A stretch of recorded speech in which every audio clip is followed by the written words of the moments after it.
Da farko zaka anshi wayar abokin naka sai ka tura mai application din ta cikin wayarka, ko kuma ka sauke mai application din ta cikin Google Play Store. So wannan yana faruwa ne idan abokin naka yana a kusa da kai.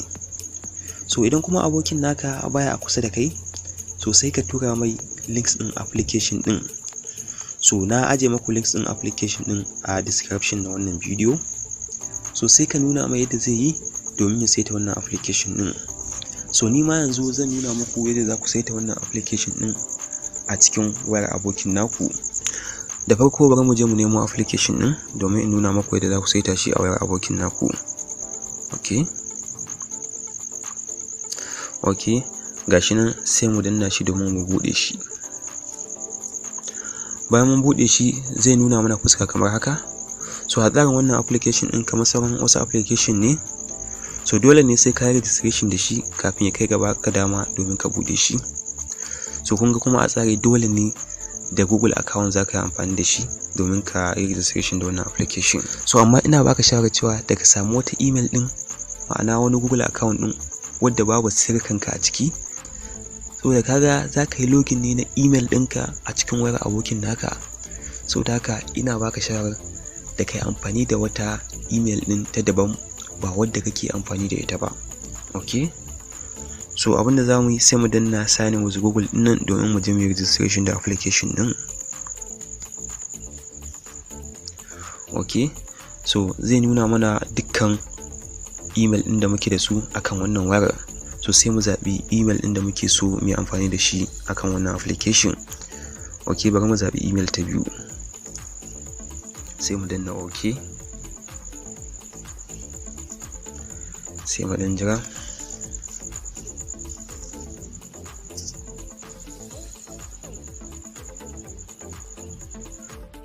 Idan muna so mu ga notification ɗin wayar mu akan computer mu, so sai mu danna wannan alamar enable ɗin.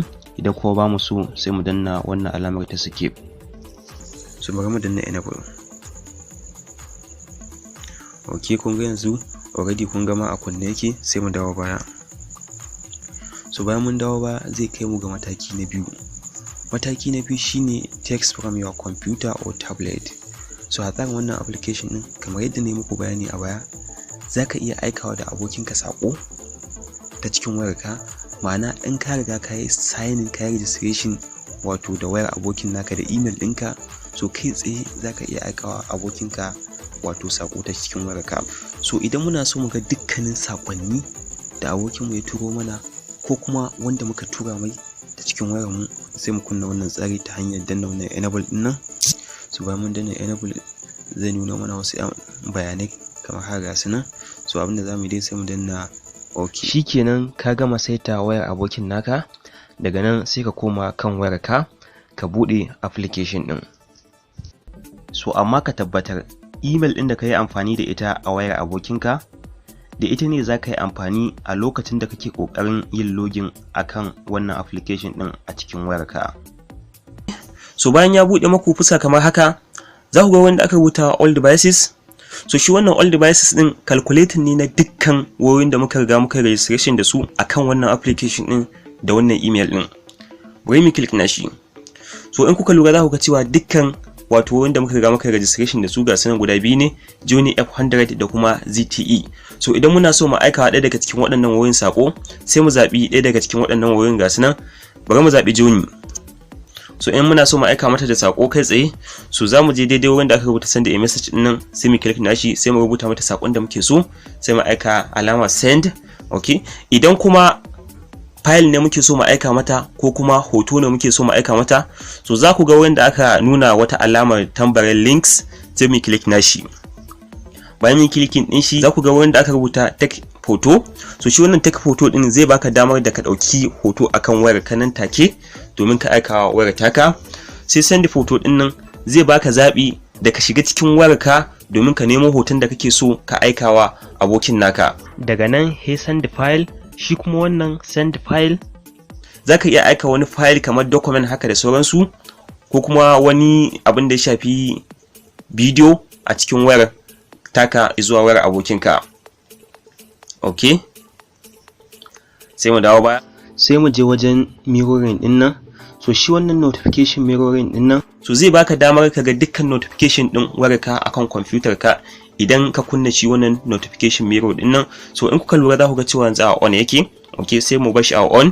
Okay, sai mu je wajen skip silent notification din nan, shi ma sai mu bar shi a on.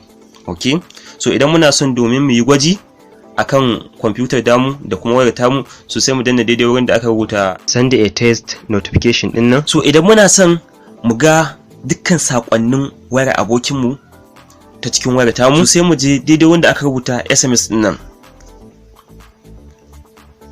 Okay, so sai mu ja screen din mu zuwa sama. Okay, za mu ga daidai wanda aka rubuta start texting din nan.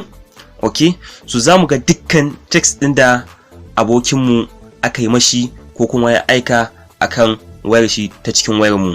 Misali bari mu danna start texting din nan. Okay, so in kuka lura za ku ga cewa yanzu ga dukkan sakon da ke jikin ita wannan Juni F100 din nan.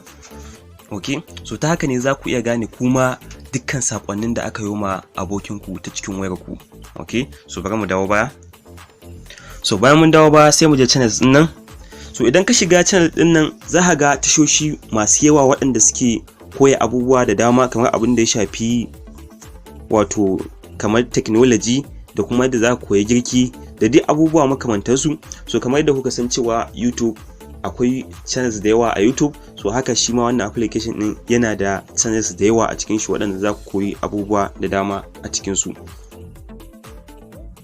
So idan muna so mu chatting da abokin kamar yadda za mu chatting da shi akan abin da ya shafi Facebook, WhatsApp da sauransu, so daidai wanda kuka an rubuta friends nan sai mu click na shi, sai mu danna daidai wanda kuka ga an nuna wani alamar plus da kuma wani hoton din mutum, sai mu click na shi.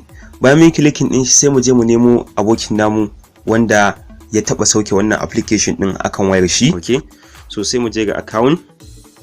Shi kuma wannan account din a nan ne zamu binciko dukkan abubuwan da abokinmu ya aje akan wayar shi waɗanda suka shafi storage, sai mu click na shi.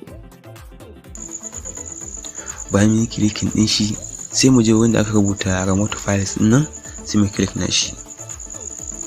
Okay, so bayan mun clicking din shi za ta nuna mana wasu bayanai ga su nan. Remote files enable you to access file on other device. Abinda zamu sai mu clicking din enable din nan. Okay, sai mu dan jira. Okay, so kun ga yanzu ta yi connected. So amma ka lura dole ne sai in ya kasance cewa wayar abokin naka a daidai lokacin da kake so kai wannan aikin, wato datan wayar abokin naka yana a buɗe. So idan wayar abokin naka datan shi ba a buɗe yake ba, so ba zai yi connecting ba. So yadda za ka gane wayar abokin naka datan ta yana a buɗe shine da ka zo daidai wannan wurin kaga wayar abokin naka an haɗa ta da wayarka, ma'ana ta rubuta connected. So a wannan lokacin datar wayar abokinka a buɗe take.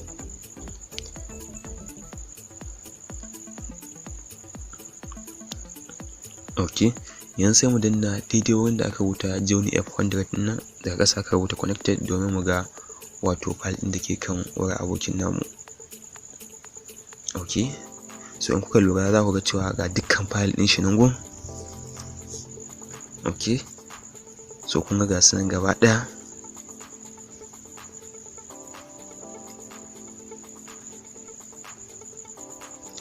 So bari mu danna nan wajen download din nan. Okay, so kun gani ga su nan.